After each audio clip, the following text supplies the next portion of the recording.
Suryakanta versus Chandrakant. Magical body lotion. ಒಂದಿನ ಚಂದ್ರಕಾಂತ ಮನೇಲಿ ಕುತ್ಕೊಂಡು ಒಂದ್ ತಿಂಗಳಲ್ಲಿ ಕೋಟಿ ರೂಪಾಯಿ ಸಂಪಾದನೆ ಮಾಡೋದು ಹೆಂಗೆ ಅನ್ನೋ ಬುಕ್ ಓದ್ತಾ ಇರ್ತಾಳೆ. ಅದನ್ನ ಓದಿ ಮನ್ಸಲ್ಲಿ ಚೆನ್ನಾಗಿ ಬುಕ್ ಅನ್ನು ಓದ್ಬಿಟ್ಟು ಹೆಂಗಾದ್ರೂ ಒಂದ್ ತಿಂಗಳಲ್ಲಿ 1 ಕೋಟಿ ಸಂಪಾದನೆ ಮಾಡ್ಬೇಕು ಹಂಗಂತ ಅನ್ಕೋತಿರ್ತಾಳೆ. ಅದೇ ಸಮಯಕ್ಕೆ ಅವಳ ಹತ್ರ ಚಕ್ಕರೆ ಸುಜಾತ ಬರ್ತಾಳೆ. ಚಂದು, ಏನ್ ಮಾಡ್ತಿದೀಯೇ? ಹಾ, ಪುಳಿಯೋಗರೆಗೆ ನಿಂಬೆಕಾಯಿ ಹಿಂಡ್ತಿದೀನಿ, ಬಾ ನೀನು ಹಿಂಡುವಂತೆ ಹಂಗಂತಾಳೆ. ಅದನ್ ಕೇಳಿದ ತಕ್ಷಣ ಸುಜಾತ ಶಾಕ್ ಆಗ್ತಾಳೆ. ಚಂದ್ರಕಾಂತ ಮಾತ್ರ, ಹೌದಾ, ನೀನು ಸಕ್ಕರೆ ಪೊಂಗಲಲ್ಲಿ ಸಕ್ಕರೆ ಕಲಿಸ್ತಿದ್ಯಾ ಅನ್ಕೊಂಡೆ ಬಿಡು ಹಂಗಂತ ಕೌಂಟರ್ ಕೊಡ್ತಾಳೆ. ಅದನ್ ಕೇಳಿಸ್ಕೊಂಡಿದ್ ಚಂದು, ಏನೇ ಕೌಂಟರಾ? ನೋಡಿದ್ರೆ ಕಾಣಿಸ್ತಿಲ್ವೇನೆ, ಬುಕ್ ಓದ್ತಿದ್ದೀನಲ್ವಾ, ಆದ್ರೂ ಹೇಗೆ ಕೇಳ್ತಿದ್ಯಾ ನೀನು? ಏನೋ ಫ್ರೆಂಡ್ಲಿಯಾಗಿ ಕೇಳ್ತಿದೀನಿ ಬಿಡು. ಏನ್ ಬುಕ್ ಏಮ ಅದು? 1 ತಿಂಗಳಲ್ಲಿ ಕೋಟಿ ರೂಪಾಯಿ ಸಂಪಾದನೆ ಮಾಡೋದು ಹೆಂಗೆ ಅನ್ನೋ ಬುಕ್ ಇದು. ನೋಡ್ತಾನೆ ಇರೇ ಹೆಂಗೆ 1 ಕೋಟಿ 1 ತಿಂಗಳಲ್ಲಿ ಸಂಪಾದನೆ ಮಾಡ್ತೀನಿ ಅಂತ ಹಂಗಂತ ಎಷ್ಟು ಕಾನ್ಫಿಡೆಂಟ್ ಆಗಿ ಹೇಳ್ತಾಳೆ. ಅದನ್ನ ಕೇಳಿಸ್ಕೊಂಡು ಸುಜಾತ, ಹೌದೇ ಚಂದು, ಇದ್ರಲ್ಲಿ ಬರ್ದಂಗೆ ಇದನ್ನ ಬರ್ದಿರೋರೆಲ್ಲ ಕೋಟೀಶ್ವರ ಆಗಿರ್ತಾರ ಹಂಗಂತ ಸಂದೇಹದಿಂದ ಕೇಳ್ತಾಳೆ. ಅದಕ್ಕೆ ಅವಳು, ಯಾಕಾಗಲ್ವೇ, ನೀನು ನಿನ್ನ ಅನುಮಾನ ಸುಮ್ನಿರೆ, ಹಂಗಲ್ವೇ ಈ ಬುಕ್ ಓದಿರೋರು ಇಷ್ಟು ಕೋಟೀಶ್ವರ ಆಗಿದ್ರೆ ಈ ಬುಕ್ ಬರ್ದಿರೋರು ಎಷ್ಟು ಕೋಟೀಶ್ವರ ಆಗಿರ್ಬೇಕು, ಇಷ್ಟಕ್ಕೂ ಇದು ಬರ್ದಿರೋನು ಕೋಟೀಶ್ವರನ ಹಂಗಂತ ಕೇಳ್ತಾಳೆ. ಅದನ್ನ ಕೇಳಿಸ್ಕೊಂಡಿದ್ದ ಚಂದ್ರಕಾಂತ ಮನ್ಸಲ್ಲಿ, ನೋಡಕ್ ಇವಳು ಚುಡುಗಿ ತರ ಇದ್ರು ಸಖತ್ ಪಾಯಿಂಟ್ ಹೇಳಿದ್ಲಲ್ವಾ, ಈ ಬುಕ್ ಅಲ್ಲಿ ಬರ್ದಿರೋದು ನಿಜ ಆದ್ರೆ ಇಷ್ಟೊತ್ತಿಗೆ ಈ ಬುಕ್ ಬರ್ದಿರೋನು ಕೋಟೀಶ್ವರ ಹಾಗೆ ಇರ್ಬೇಕು. ಆದ್ರೆ ಅಲ್ಲಿ ದೇವಸ್ಥಾನದ ಮುಂದೆ ಕುತ್ಕೊಂಡು ಅವ್ನ್ ಬರ್ದಿದ್ ಬುಕ್ ಮಾರಲ್ಲ ಅಲ್ವಾ. ಚೆನ್ನಾಗ್ 1 ತಿಂಗಳಲ್ಲಿ ಕೋಟಿ ರೂಪಾಯಿ ಸಂಪಾದನೆ ಮಾಡ್ಬೋದು ಅಂತ ಏನು ಯೋಚನೆ ಮಾಡದೆ ಈ ಬುಕ್ ತಗೊಂಡ್ಬಿಟ್ಟೆ. 100 ರೂಪಾಯಿ ವೇಸ್ಟು ಹಂಗಂತ ಮನ್ಸಲ್ಲಿ ಅನ್ಕೊಂಡು ಕಷ್ಟ ಪಡ್ತಾ ಇರ್ತಾಳೆ. ಚಂದ್ರಕಾಂತ ಅವಳಷ್ಟಗವಳೆ ಯೋಚನೆ ಮಾಡೋದು ನೋಡಿದ ಸುಜಾತ, ಏನೇ ಏನೋ ಯೋಚನೆ ಮಾಡ್ತಿದ್ಯಾ? ಅದು ಏನೋ ಇಲ್ಲ ಬಿಡೆ, ನೀನು ಯಾಕೆ ಬಂದೆ ಅಂತ ಹೇಳಿಲ್ಲ? ಓ ಅದಾ, ಅದು ಆಕ್ಚುಲ್ ಆಗಿ ಅದು ಆನೆ, ಈ ವಾರದಲ್ಲಿ ಮಾನಸ ಮದ್ವೆ ಇದೆ ಅಲ್ವಾ, ಒಂದ್ಸಾರಿ ಹೋಗಿ ಮೀಟ್ ಮಾಡೋಣ ಅಂತಂದೆ ಅಲ್ವಾ, ಅದಕ್ಕೆ ಬಂದೆ. ಅರೆ ಹೌದಲ್ವಾ, ಮರ್ತೋಗ್ಬಿಟ್ಟೆ. ಸರಿ ಆಯ್ತು, ಬಾ ಹೋಗೋಣ ಹಂಗಂತ ಹೇಳಿ ಇಬ್ರು ಸೇರಿ ಮಾನಸ ಮನೆಗೆ ಹೋಗ್ತಾರೆ. ಅಲ್ಲಿ ಮಾನಸನ ರೂಮಲ್ಲಿ ಎಲ್ಲಾರು ಸಮಾಧಾನ ಮಾಡ್ತಾ ಇರ್ತಾರೆ. ಅದನ್ನ ನೋಡಿದ್ ಸುಜಾತ ಮತ್ತೆ ಚಂದು ಮಾನಸ ಹತ್ರ ಹೋಗ್ತಾರೆ. ಮಾನಸ ಮುಖ ಕಪ್ಪಗೆ ಇಜ್ಜಳ ತರ ಇತ್ತು. ಅದನ್ನ ನೋಡಿ ಇಬ್ರು ಶಾಕ್ ಆಗ್ತಾರೆ.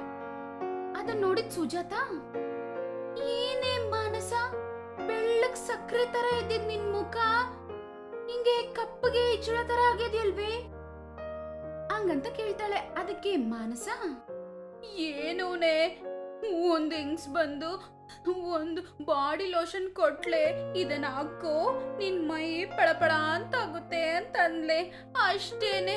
ಅದನ್ ತಗೊಂಡು 1 ವಾರ ಯೂಸ್ ಮಾಡಿದ್ನೆ, ಆಮೇಲೆ ನೋಡೆ ನನ್ ಗತಿ ಹಿಂಗಾಗ್ಬಿಟ್ಟಿದೆ, ಏನೇ ಮಾಡೋದ್ ನಾನು ಹಂಗಂತ ಕಷ್ಟ ಪಡ್ತಾ ಇರ್ತಾಳೆ. ಅದನ್ನ ನೋಡಿ ಚಂದು ಅವಳತ್ರ, ಏ ಯಾರೋ ಗೊತ್ತಿಲ್ದಿರೋರು ಕೊಟ್ಟಿದ್ ಬಾಡಿ ಲೋಷನ್ ನ ತಗೊಂಡ್ ನೀನಂಗೆ ಯೂಸ್ ಮಾಡ್ದೆ? ಅದು ಅವರು ಸತ್ತೋಗಿರುವ ನಮ್ಮ ಅಮ್ಮಮ್ಮ ಅವ್ರ ಫ್ರೆಂಡ್ ಅಂತಂದ್ರು, ಅದಕ್ಕೆ ತಗೊಂಡೇನೆ. ಹೀಗೇನೆ ಮಾಡೋದ್ ನಾನು? ಈ ಮದ್ವೆ ಏನಾದ್ರು ನಿಂತೋಗ್ಬಿಟ್ರೆ ಅಪ್ಪ ಅಮ್ಮ ಊರಲ್ಲಿ ತಲೆ ಎತ್ಕೊಂಡ್ ತಿರಗಕ್ಕಾಗಲ್ಲ, ಏನೇ ಮಾಡೋದು ಹಂಗಂತ ಕಷ್ಟ ಪಡ್ತಾ ಹೇಳ್ತಾಳೆ. ಆಗ ಮಾನಸನ ಸಮಾಧಾನ ಮಾಡ್ತಾ, ನೀನ್ ಹೇಳೋದೆಲ್ಲ ನೋಡ್ತಿದ್ರೆ ಯಾರೋ ನಿನ್ ಮದ್ವೆ ಕೆಡ್ಸೋದಕ್ಕೆ ಬೇಕಂತ ಮಾಡಿದ್ದಾರೆ ಅಂತ ಅನ್ಸ್ತಿದೆ. ಸರಿ ಬಿಡು, ನೀನು ಅಳ್ಬೇಡ, ನಾನು ಏನಾದ್ರೂ ಒಂದ್ ಮಾಡ್ತೀನಿ ಹಂಗಂತ ಮಾನಸಕ್ ಧೈರ್ಯ ಹೇಳ್ತಾಳೆ. ಆಗ ಮಾನಸ ಚಂದ್ರಕಾಂತನ ಹಗ್ ಮಾಡ್ಕೊಂಡು, ಪ್ಲೀಸ್ ಚಂದು, ನೀನೇ ಏನಾದ್ರೂ ಒಂದ್ ಮಾಡ್ಬೇಕೆ, ನನ್ನನ್ನ ಇದ್ರಿಂದ ಕಾಪಾಡೆ ಹಂಗಂತ ಹೇಳ್ತಾ ಚಂದುನ ಬೇಡ್ಕೋತಾಳೆ. ಅರೆ ನೀನೇನ್ ಚಿಂತೆ ಮಾಡ್ಬೇಡ್ವೆ, ನಾನಿದ್ದೀನಲ್ಲ, ನಾನ್ ನೋಡ್ಕೋತೀನಿ ಹಂಗಂತ ಹೇಳಿ ಚಂದು ಅವ್ರ ಮನೆಗೆ ಬಂದ್ಬಿಡ್ತಾಳೆ. ಸಕ್ಕರೆ ಸುಜಾತ ಸಹ ಅವಳ ಜೊತೆ ಮನೆಗ್ ಬರ್ತಾಳೆ.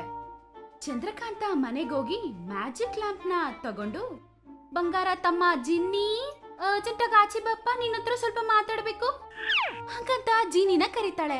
ಅದನ್ನ ನೋಡಿದ ಸುಜಾತ ಮನ್ಸಲ್ಲಿ ಇವಳಿಗೇನಾದ್ರೂ ಹುಚ್ಚಿಡ್ತಿದ್ಯಾ ಏನು, ಆ ಲ್ಯಾಂಪ್ನ ತಗೊಂಡು ಆಚೆ ಬಾ ಅಂತವಳೆ. ಹಂಗಂತ ಅಂತ ಇರ್ತಾಳೆ. ಆಗ ಜೀನಿ ಮ್ಯಾಜಿಕ್ ಲ್ಯಾಂಪ್ ಇಂದ ಆಚೆ ಬರ್ತಾನೆ. ಅದನ್ನ ನೋಡಿದ ಸುಜಾತ, ಅಯ್ಯೋ ದೇವ್ರೆ, ದೆವ್ವ ದೆವ್ವ, ಅಯ್ಯೋ ದೇವ್ರೆ ದೆವ್ವ, ಕಾಪಾಡಿ ಕಾಪಾಡಿ ಹಂಗಂತ ಗಟ್ಟಿಯಾಗಿ ಕೆಚ್ಚಿ ತಲೆ ತಿರುಗಿ ಕೆಳಗಡೆ ಬೀಳ್ತಾಳೆ. ಅದನ್ನ ನೋಡಿ ಜೀನಿ ಚಂದು ಹತ್ರ, ಯಾರಕ್ಕ ಈ ಕಾಮಿಡಿ ಪೀಸು ಅಷ್ಟು ಭಯ ಪಡ್ತಿದ್ದಾಳೆ? ಅದಕ್ಕೆ ಚಂದು, ಇವಳು ನನ್ನ ಫ್ರೆಂಡು ಸಕ್ಕರೆ ಸುಜಾತ ಕಣೋ, ನಿನ್ನ ನೋಡೋದಿದೆ ಫಸ್ಟ್ ಟೈಮ್ ಅಲ್ವೋ, ಅದಕ್ಕೆ ಚಕ್ಕರ್ ಬಂದು ಕೆಳಗಡೆ ಬಿದ್ದಿದ್ದಾಳೆ.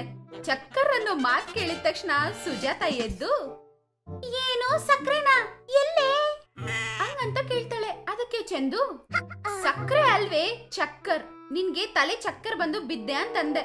ಓ ಹಂಗ, ಅಯ್ಯೋ ದೆವ್ವನೇ ಇಲ್ಲೇ ಇದೆಯೇ ಅಮ್ಮ. ಏನಕ್ಕ ಇವಳು ಇಷ್ಟು ಓವರ್ ಆಕ್ಷನ್ ಮಾಡ್ತಿದ್ದಾಳೆ? ಹಂಗಂತ ಅಂತಾನೆ. ಅದಕ್ಕೆ ಚಂದು, ಅವಳ ಕತೆ ಬಿಟ್ಬಿಡು, ನನ್ಗೆ ಒಂದ್ ಪ್ರಾಬ್ಲಮ್ ಬಂದಿದ್ಯೋ, ಅದಕ್ಕೆ ಸೊಲ್ಯೂಷನ್ ನೀನೇ ಕೊಡ್ಬೇಕು ಹಂಗಂತ ನಡೆದಿದ್ದೆಲ್ಲ ಜೀನಿಗ್ ಹೇಳ್ತಾಳೆ. ಅದನ್ ಕೇಳಿಸ್ಕೊಂಡಿದ್ ಜೀನಿ ಚಂದು ಹತ್ರ, ನೋಡಕ್ಕ, ನೀನ್ ಹೇಳಿದ್ದೆಲ್ಲ ಕೇಳಿದ್ಮೇಲೆ ನನ್ಗೆ ಅರ್ಥ ಆಗಿದ್ದು ಒಂದೇ, ಇದಕ್ಕೆ ಸೊಲ್ಯೂಷನ್ ಮ್ಯಾಜಿಕ್ ಬಾಡಿ ಲೋಷನೇ. ಅದನ್ನ ಹಚ್ಕೊಂಡ್ರೆ ಸ್ವಲ್ಪ ಕ್ಷಣದಲ್ಲೇ ಜನ ಹಂದವಾಗಿ ತಯಾರಾಗ್ತಾರೆ. ಹಾಗಾದ್ರೆ ಲೇಟ್ ಏನಕ್ಕೋ, ಬೇಗ ಮ್ಯಾಜಿಕಲ್ ಬಾಡಿ ಲೋಷನ್ ಕೊಡು. ಅದಕ್ಕೆ ಜೀನಿ, ಅದು ನನ್ನ ಹತ್ರ ಇಲ್ಲ ಅಕ್ಕ, ನಿಮ್ಮ ಅತ್ತಿಯಮ್ಮ ಹತ್ರ ಇದೆ, ಹೇಗಾದ್ರೂ ಹೋಗ್ ತಗೋ ಹಂಗಂತಾನೆ. ಅದಕ್ಕೆ ಚಂದು, ಅಯ್ಯೋ ಇವಾಗ ಏನೋ ಮಾಡೋದು, ಇವಾಗ ನಾನು ಹೋಗಿ ಅತ್ತೇನ್ ಕೇಳಿದ್ರೆ ನನ್ನ ಅತಿ ಆಸೆಯಿಂದ ನಾನೇನೋ ಕೇಳ್ದೆ ಅಂತ ಅನ್ಕೋತಾಳೆ.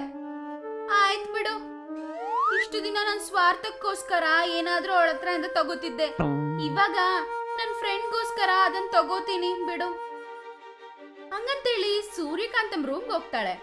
ಮೆತ್ತಿಗೆ ಆ ಟ್ರಂಕ್ ಪೆಟ್ಟಿಗೆಯಿಂದ ಮ್ಯಾಜಿಕ್ ಬಾಡಿ ಲೋಷನ್ ನ ಹುಡುಕ್ತಾ ಇರ್ತಾಳೆ. ಅದೇ ಸಮಯಕ್ಕೆ ಅಲ್ಲಿ ಸೂರ್ಯಕಾಂತ ಬರ್ತಾಳೆ.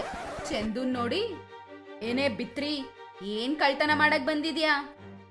ಇನ್ನ ಮಾಡಕ್ಕೇನು ಇಲ್ದೆ ಚಂದು ನಡೆದಿದ್ ವಿಷಯ ಅಲ್ಲ ಅವ್ರ ಅತ್ತೆಗೆ ಹೇಳ್ತಾಳೆ. ಅದಕ್ಕೆ ಸೂರ್ಯಕಾಂತ ಚಂದು ಹತ್ರ, ಅಯ್ಯೋ ನನ್ಗೆಲ್ಲ ಗೊತ್ತೇ, ನೀನು ಜನರನ್ನ ಮೋಸ ಮಾಡ್ತೀಯ ಅಂದ್ರೆ ಬೈತೀನಿ, ಅವ್ರಿಗೆ ಒಳ್ಳೇದ್ ಮಾಡ್ತೀಯ ಅಂದ್ರೆ ಯಾಕೆ ಬೈತೀನಿ ಹಂಗಂತೇಳಿ ಮ್ಯಾಜಿಕಲ್ ಬಾಡಿ ಲೋಷನ್ ಹಾಕೊಡ್ತಾ, ಇದೇ ಮ್ಯಾಜಿಕಲ್ ಬಾಡಿ ಲೋಷನ್, ಇದನ್ನ ಹಾಕೊಂಡ್ರೆ ನಿಮಿಷದಲ್ಲಿ ಬೆಳ್ಳಗಾಗ್ಬಿಡ್ತಾರೆ. ಇನ್ನೊಂದ್ ವಿಷಯ, ಇದಕ್ಕೆಲ್ಲ ಕಾರಣ ಅವಳ ಸವತಿ ತಂಗಿನೇ. ಒಳ್ಳೆ ಹುಡುಗನ್ನ ಮದುವೆ ಮಾಡ್ಕೋತಿದ್ದಾಳೆ ಅಂತ ಅವಳಿಗೆ ಇಷ್ಟ ಅಲ್ಲ, ಅದಕ್ಕೆ ಅವಳು ವೇಷ ಹಾಕೊಂಡ್ ಬಂದು ಲೋಷನ್ ಕೊಟ್ಟೋಗಿದ್ದಾಳೆ ಹಂಗಂತ ಹೇಳ್ತಾಳೆ. ಅದನ್ನ ಕೇಳಿಸ್ಕೊಂಡು ಚಂದು ಅವಳಿಗೆ ಅವಳ ಫ್ರೆಂಡ್ಗೆ ಇಷ್ಟು ಸಹಾಯ ಮಾಡಿದ್ದಕ್ಕೆ ಅವ್ರ ಅತ್ತೆನ ಗಟ್ಟಿಯಾಗಿ ಹಗ್ ಮಾಡ್ಕೊಂಡು, ತುಂಬಾ ಥ್ಯಾಂಕ್ಸ್ ಅತ್ತಿಯಮ್ಮ ಹಂಗಂತ ಹೇಳ್ತಾಳೆ. ತಕ್ಷಣ ಹೋಗಿ ಮಾನಸಾಗೆ ಮ್ಯಾಜಿಕಲ್ ಬಾಡಿ ಲೋಷನ್ ಕೊಡ್ತಾಳೆ. ಅದನ್ನ ಹಾಕೊಂಡ್ ಸ್ವಲ್ಪ ನಿಮಿಷಕ್ಕೆ ಮಾನಸ ಬೆಳ್ಳಗಾಗ್ಬಿಡ್ತಾಳೆ. ಎಲ್ಲಾರ್ಗೂ ಇದೆಲ್ಲ ಮಾಡಿದ್ದು ಮಾನಸ ಸವತಿ ತಂಗಿನೇ ಅಂತ ಹೇಳ್ತಾಳೆ. ಹಂಗೆ ನಮ್ ಚಂದು ಈ ಸಲ ಫ್ರೆಂಡ್ ಮದ್ವೆ ನಿಂತೋಗ್ಬಾರ್ದು ಅಂತ ಸಹಾಯ ಮಾಡ್ತಾಳೆ. ಅದಕ್ಕೆ ಮಾನಸ ಚಂದುನ ಗಟ್ಟಿಯಾಗಿ ಹಗ್ ಮಾಡ್ಕೊಂಡು, ಥ್ಯಾಂಕ್ಸ್ ಚಂದು, ಸಮಯಕ್ಕೆ ದೇವ್ರಂಗ್ ಬಂದ್ ನನ್ನ ಕಾಪಾಡ್ದೆ, ಥ್ಯಾಂಕ್ ಯು ಸೋ ಮಚ್ ಕಣೆ.